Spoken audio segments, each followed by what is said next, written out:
శ్రీ గురుభ్యో నమః. చిన్ననాటి చందమామ కథలకు స్వాగతం. ఈనాటి కథ శీర్షిక గజకర్ణ గోకర్ణ. ఒక ఊళ్ళో గజకర్ణ అనే గజ దొంగ ఉండేవాడు. ఆ పక్క ఊళ్ళోనే గోకర్ణ అని మరో దొంగ ఉండేవాడు. వీళ్ళిద్దరూ ఒకడిని మించిన వాడు ఇంకొకడు.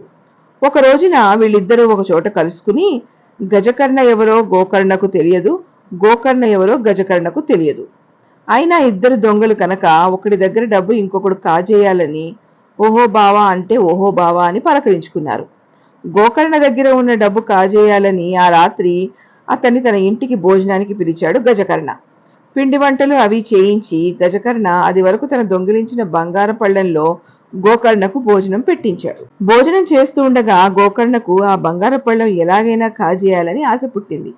గజకర్ణ మాత్రం ఏం తక్కువ తిన్నాడు గనకనా, కంఠం దాకా తిండి మెక్కితే మత్తెక్కి నిద్రపోతాడు. అప్పుడు మనం వీడి దగ్గర డబ్బు